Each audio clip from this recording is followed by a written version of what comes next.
Are you over 50 and that weight is just slowly creeping up and you cannot figure out how to move the scale in the right direction? Today I'm going to share my tip number 4 on how to lose weight over 50.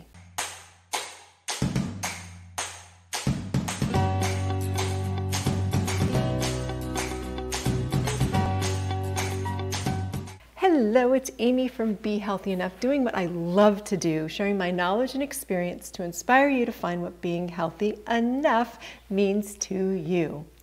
Make sure you've watched my Yes, You Can Lose Weight Over 50 series intro, then tip number 1, then tip number 2, then tip number 3 first, then give me a thumbs up and let's move on to tip number 4. The next tip I use when I'm trying to lose a few pounds is to swap out the white stuff. For me, this is so much easier than eliminating something completely, as you would do on like a low carb or a paleo or keto diet, or to be honest, any diet. What you're really doing is just eating healthier versions of the crappy stuff.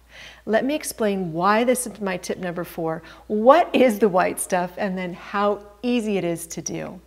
Disclaimer time. Tip number 4 can be a useful step towards weight loss, and it should be done as part of an overall healthy program that includes a balanced diet and an exercise program that's designed for you. And if you've been diagnosed with diabetes or pre-diabetes, this swapping does not apply to you. All the swaps I suggest are forms of carbohydrates, and while healthier for most, they do affect your blood sugar levels, so please consult your doctor or a registered dietitian for a more comprehensive nutrition plan.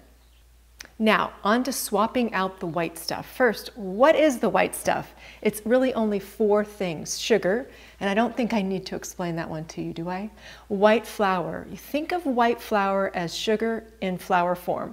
Foods with white flour are muffins and cakes and cookies and donuts and pastries and cereals and pies and chips, pastas, breads, pretty much anything processed. White rice, the fiber's been completely taken out and all that's left are little tiny sugar bombs.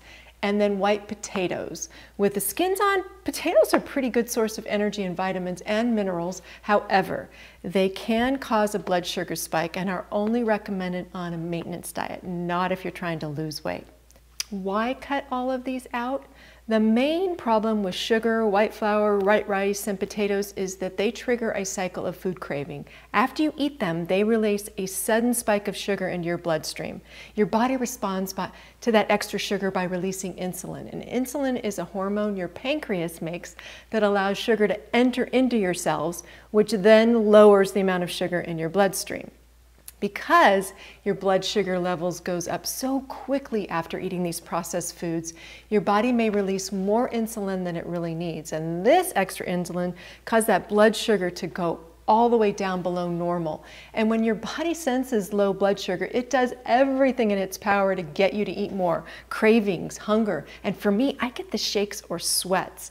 Then you eat more and it's a vicious cycle. Have you ever noticed that when you eat a breakfast that's got a lot of sugar or white flour, you're hungry in about an hour, as compared to eating a protein-loaded breakfast like an egg scramble or something?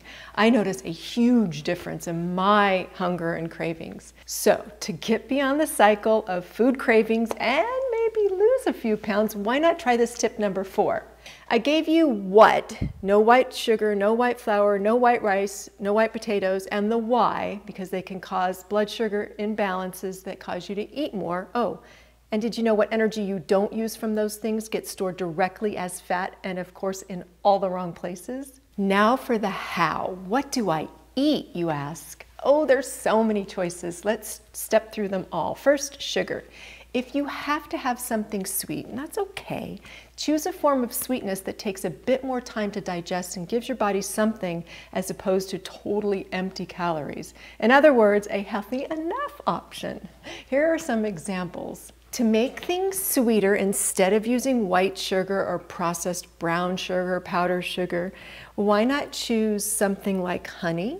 It does have a lot more in there and it takes a little bit longer to digest, or maybe even maple syrup. Make sure that you're choosing maple syrup that's just not flavored corn syrup, okay? Or what about just plain old fruit? Fruit is so sweet in and of itself, and it's loaded with fibers and nutrition and water, which is good for you. Or you can do the dried fruit option. You just have to be very, very careful because just a small amount has a lot of sugar and calories. And then also dark chocolate. I give dark chocolate the total green light in my book. This one I got from Costco. It's organic dark chocolate with real Maine blueberries.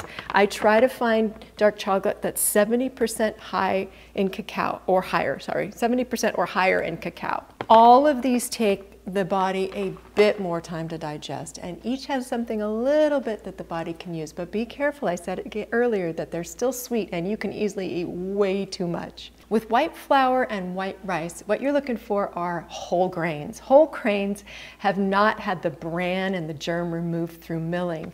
They are better sources of fiber and other really important nutrients such as psyllium, potassium, and magnesium, which we need to sleep better, than their refined versions. Here are some options that I love. For white flour, it's easy. You could swap out just whole wheat flour, or you can try almond flour, which is a really low carb version of flour. I use almond flour quite a bit in my baking of cookies. I have a really good recipe for some pumpkin cookies. I'll leave a link below to that recipe. And then also, instead of pastas, I'm in love with chickpea pastas. Have you seen these? And then this red lentil pasta, I got this at Vaughn's, I think. Red lentils. You can see I've already used it. It's red. And so it's so pretty if you have a pesto sauce or a green sauce. I love this. And there's also, I haven't tried this yet, it's cauliflower flour. I have not tried this. We bought this and we're going to experiment, so I don't know if this is good yet or not. And then for white rice, of course, you just choose brown rice. Brown rice can be a bit boring. I've found some brown rice with shiitake mushrooms that have some good ingredients, or sometimes it's really fun to use wild rice. All of these rices have a lot more fiber and nutrients in them. Then to breads. Breads, of course, whole wheat bread. The best, you really do have to look at your labels, but the best types of bread are what they call sprouted whole grains. This one's from Dave's, and I like the Ezekiel brand too. And I've also found Ezekiel at Trader Joe's has some wraps that are really fun and give me that feeling of eating something, some bread, which I like to have. I also found some grain-free granola. I found this in my cupboard this morning. I was like, oh yeah, I need to share this. This is super yummy. I love this on yogurt with some blueberries. And if you're looking for like crackers or snacks, Triscuits are a perfect snack. I mean, when I look at the label on this one, it's 3 ingredients, and whole wheat, oil, and salt. And I love this as a healthy snack when I need it. Remember, all of these things have a lot of calories, so you have to be careful. What haven't I showed you yet? Oh, let's go on to the white potatoes. Now, white potatoes are out, but you can swap out sweet potatoes or yam, or just, we bought some new potatoes. These have a little bit more. They have a lower glycemic index, so your blood sugar doesn't spike quite as high. Swapping out the stuff may be difficult for you, but why not treat it like an experiment for a week, or better yet, 2 weeks? Notice how you feel. You'll notice how hard it is at first, but your cravings will start to go down, as well as that scale. After those two weeks, have a little, and again, notice how you feel. You don't want to give up these things forever. Life is just way too boring not to splurge every once in a while. Also, giving yourself permission on special occasions will help you not feel deprived. I found that really helps me. One last big tip in choosing these healthier swaps is to not get sucked into the food marketing gimmicks.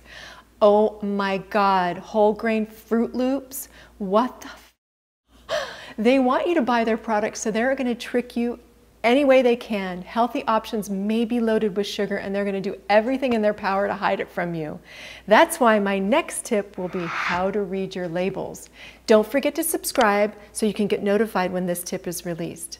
That is it for today. Leave me a comment of your favorite healthy enough swap. As I said earlier, all of these tips should be part of a balanced program that includes exercise. Yes, check out my Be Healthy Enough online exercise platform. With as of today, I have 154 workouts designed for us over 50. Oh, and I now have a 7-day free trial, so why not get moving and feel better today? I'll leave the link to that below. Have a great day.